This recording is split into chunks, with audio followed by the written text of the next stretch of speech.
con Carla Rebelo, porque ha comenzado allí la protesta de la CGT contra el tarifazo. Seguimos hablando, sí, de tu bolsillo también. Carla, buen día. El tarifazo. Así es, Agostina, Claudio, muy buenos días. Estamos en Diagonal Norte y Suipacha.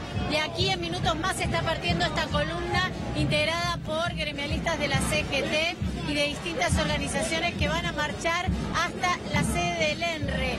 La idea es oponerse a este tarifazo que se está llevando adelante y acá estamos con Juan Carlos Smith. Bueno, el tarifazo, ustedes lo que están expresando es que en realidad está ahogando a los trabajadores. Obviamente, la verdad que parece que nos están tomando de boludo en el gobierno nacional.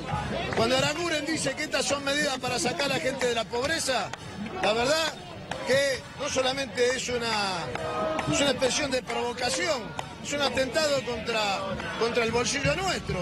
Por lo tanto, esta es la primera medida que la CGT va a tomar de acá al Congreso de Normalización de sus autoridades el 22 de agosto. No descartamos que se profundice en la protesta. Esta es la primera. ¿Qué puede pasar después, Juan Carlos? Y después lo que vamos a pedirle es que se repitan este tipo de acciones en los lugares públicos y después va a convocar a plenario de secretarios generales para ir viendo cuál es el resto de las medidas que podemos tomar. ¿Usted cree que el gobierno no tiene ningún tipo de sensibilidad con los trabajadores? Y bueno, las medidas están a la vista. La gente acepta de que hay una distorsión en la tarifa. Lo que no acepta es que se pase del 300 al 1500% el aumento de los servicios. No hay gradualismo. No hay absolutamente ningún gradualismo. Y además están encerrados en una crisis muy importante. Nuevamente, que nos diga cuál es el reclamo concreto que van a hacer hoy en el ENRE. No, lo que estamos haciendo es poner de manifiesto el descontento de toda la ciudadanía. Creo que de esta manera estamos expresando lo que siente un montón de ciudadanos que obviamente no pueden llegar a fin de mes y no pueden afrontar el pago de los servicios. ¿Usted cree que estamos en una suerte de olla a presión?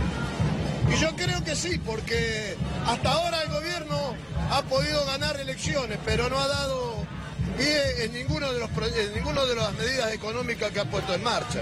Bueno, de hecho en las últimas horas hubo una fuerte suba del dólar. Tuvieron que salir a tratar de poner paños fríos. Hoy el ministro de Economía tuvo que dar una conferencia de prensa. ¿Qué lectura hace? Bueno, el gobierno, el ministro de Economía, quiere haberlo escuchado, que dice que hay que ver por el lado del ajuste fiscal. Y si esto se traduce en recorte en el gasto público, nosotros sabemos que es lo que va a pasar. Va a haber despidos empezando en el sector público y después se van a trasladar al sector privado. Se viene la reforma laboral. ¿Cómo van a ubicarse ustedes frente a eso? Ayer ya hubo una declaración del Consejo Directivo de rechazar la reforma laboral. Pero vuelvo a reiterar algo, que ya pasó en diciembre. En diciembre tiraron la reforma laboral y terminaron sancionando la previsional. Yo creo que ahora lo que quieren ocultar es el malestar que hay alrededor de este tema, el cuadro tarifario. Ley de contrato de trabajo, inciso. Muy bien, las palabras entonces de Juan Carlos Smith. Está por partir entonces esta marcha con distintos integrantes de la CGT. Allí los ven, están marchando hacia la sede del ENRE. Esto es sobre la calle Suipacha al 600. La idea es oponerse al tarifazo impulsado por el gobierno nacional. Muy bien, Carla, volvemos allí en minutos entonces para ver cómo evoluciona y avanza esta protesta que organiza allí la CGT contra el tarifazo.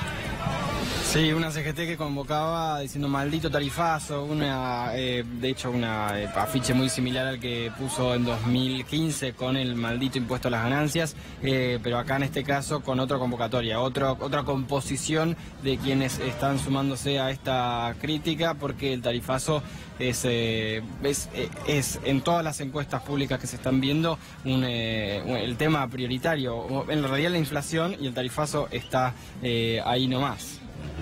Para que se den una idea, en los últimos días todas las encuestas hablan de preocupación en la gente, perdón que lo diga de esa manera, pero en realidad porque es mayoritario, sobre este tema del Observatorio de Desarrollo Local, ahí que dirige Juan Manuel Chepi, señalaba, por ejemplo, que a la mayor parte de la gente les decía que es imposible de afrontar con mis ingresos del tarifazo. Por ejemplo, el costo del transporte al 40%, el costo de tarifas de luz al al 53%, el costo de tarifas de agua 46% y el costo del gas al 62%. Dice, sí, es imposible de afrontar con mi nivel de ingresos.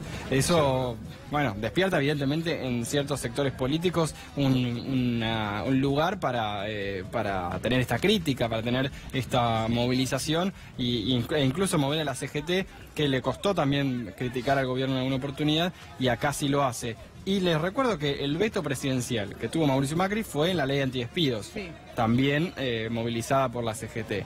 En este caso, la CGT se está sumando a esta crítica por el tarifazo. La semana que viene se va a tratar el tarifazo en el Congreso y ya avisó Marcos Peña que, de aprobarse, el gobierno también va a vetar esta ley. ¿Hace una evaluación el gobierno del costo político que tiene vetar, por ejemplo, la ley de tarifazos cuando en su gran mayoría, digamos, la sociedad está diciendo que no alcanza?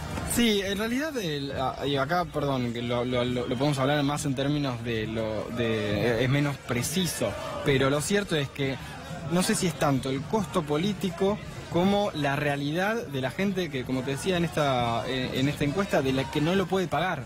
¿Por qué? Porque ya no es una cuestión, si se quiere, de imagen presidencial, que incluso Macri está en su peor momento, pero tiene una imagen presidencial que era envidiable para el momento económico en el que estamos, sino de qué es lo que pasa con esa gente que no puede pagar el tarifazo, o con una buena parte de la sociedad que está sufriendo. La concreta es que no lo puede pagar, no es que tiene que ajustarse, claro, ya se le hace imposible pagar eso. Tiene que pedir un préstamo para pagar los servicios. Para pagar los servicios, y en un día en que se anunció más ajuste, porque lo que se anunció hoy fue eso, que va el gobierno a ajustar más fuerte, y hay que ver cómo administra ese ajuste. Administrar el ajuste es lo más difícil que hay para un economista o para un administrador de política económica, y el gobierno lo estaba haciendo en un momento donde le estaba costando, pero estaba teniendo amparo y contención política. ¿De quién? Por ejemplo, de los gobernadores. ¿Qué anunció hoy el gobierno? Que va a bajar la plata que va a girar para la infraestructura. Hay que ver cómo los gobernadores... Sí, menos empleo también, ¿no? Claro, y hay muchas provincias que casi que dependían de eso para la suba de la actividad económica en sus jurisdicciones. Por eso hay que ver qué puede pasar con los gobernadores que tengan menos plata ahora para utilizar, los gobernadores que ya estaban ajustando y les acaban de pedir más ajuste en esta conferencia de prensa, y ahí es donde el gobierno, que el elogio tan fuerte en cuanto a cómo estaba utilizando, haciendo claro, la política, lo que estaba haciendo con la política, el ida y vuelta del Ministerio del Interior, la relación de fuerzas en diputados y en senadores, que si bien tiene minoría, siempre lograba lo que quería. Bueno, hay que ver qué pasa a partir de ahora con ese margen político que estaba teniendo. Bien, mientras seguimos compartiendo allí las imágenes de lo que está sucediendo en Suipacha y Diagonal Norte, esta marcha de la CGT en protesta por los tarifazos, y el pedido, como hacía Darío, le está haciendo prácticamente toda la oposición, ¿no? Y que será tratado la semana próxima allí en el Congreso.